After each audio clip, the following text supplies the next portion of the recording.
नमस्कार। मैं हूं केशव पंडित और आप देख रहे हैं देश का तेजी से बढ़ता एटीवी न्यूज चैनल। इस वक्त आप हमारा खास कार्यक्रम देख रहे हैं सीधा सवाल। तो सीधा सवाल में हम आपसे आज बातचीत करेंगे। क्या टीवी डिबेट जो चैनलों पर आते हैं, क्या वो खतरनाक होते नहीं जा रहे हैं? किसी न्यूज रूम में मारपीट किसी के साथ कैसे हो सकती है? और किसी न्यूज रूम या फिर न्यूज चैनल मालिक को क्या किसी व्यक्ति को जिसको पैनलिस्ट बनाया है या जिसको एज ए खास मेहमान बुलाया है, उसको कैसे बंधक बनाया जा सकता है? आपके जो रेगुलर जो आ रहे हैं पैनलिस्ट, वो उसको बंधक बना लेते हैं, मारपीट करते हैं और उसके बाद में माफी मांगने के लिए कहते हैं, अभद्र भाषा का इस्तेमाल करते हैं। क्या इस तरह की जो है ओछी मानसिकता के लोग क्या मीडिया में रह सकते हैं? और क्या फिर न्यूज चैनल के न्यूज रूम में अब लोग असुरक्षित अपने आप को महसूस नहीं करेंगे? वहां जाकर के आखिर क्यों जो है वो बंधक बनाना पड़ा? और अगर बंधक ही बनाना था तो आपने बुलाया ही किस लिए? क्योंकि अगर नहीं बुलाना था तो आप साफ साफ कह सकते थे कि हम अगर किसी को बुलाएंगे तो सभी लोगों को हमारे रूल, हमारे नियम, हमारे कानून, हमारी चीजें जो है वो माननी पड़ेंगी। आपने सीधे उनको बुलाया, उसके बाद में आपने आईटीएन बाबा जो थे, आईआईटी बाबा जो जिस नाम से प्रख्यात थे, उनको कमरे में बुलाया जाता है और उसके बाद में उनके साथ जो है मारपीट की जाती है। और मारपीट के साथ ही उनको जो वहां पर उपस्थित लोग हैं वो लोग उनके साथ में धक्का मुक्की करते हैं और कई घंटे तक उनको बाहर निकलने भी नहीं देते हैं। बाहर आकर के आईआईटी बाबा ने जो है एक पुलिस थाने में शिकायत पत्र दिया है और कहा है कि हमें न्यूज नेशन चैनल के जो है एडिटर ने, एंकर ने बुला करके हमारे साथ मारपीट की है और मारपीट करने के साथ में हमें बंधक भी बनाया गया।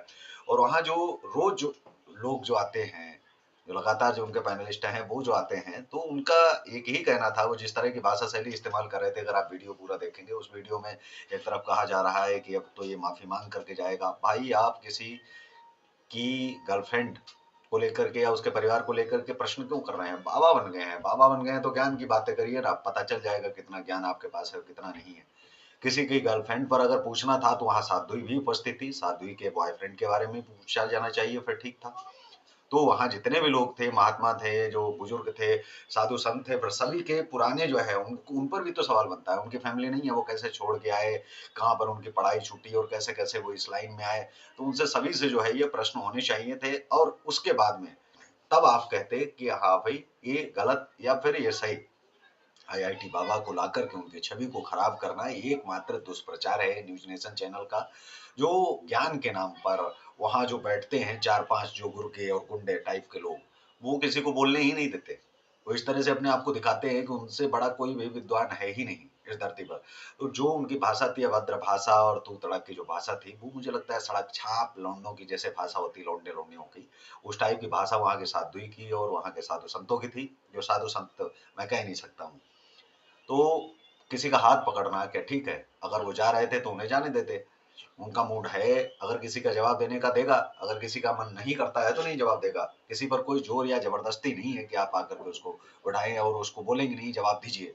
तो जवाब नहीं देना या देना वो तो मेहमान के ऊपर है। वो अगर जवाब नहीं दे रहा है और जाना चाहता है उसको जाने दीजिए, आप उसको कैसे बंधक बना सकते हैं? और जब लोग बदतमीजी कर रहे थे तो उस दौरान तो चार थप्पड़ मारने चाहिए थे।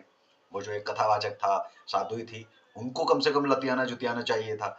आईआईटी बाबा के साथ में जो भी गलत हुआ है उसके साथ पूरी तरह से हम नहीं है, न्यूज नेशन के खिलाफ हैं। और एक बात और साफ कर दूं कि ऐसे न्यूज चैनलों की वजह से ही पत्रकारों की छवि धूमिल होती है। तो ऐसे चैनलों का बायकॉट होना चाहिए और आप सब लोग जो है सामने आकर के इन चैनलों का बायकॉट करिए ताकि मीडिया जो है वो साफ हो सके। तो इस कार्यक्रम में बस इतना ही, हमें दीजिए इजाजत। नमस्कार और आप देखते रहिए देश का तेजी से बढ़ता है टीवी न्यूज चैनल। जय हिंद, वंदे मातरम।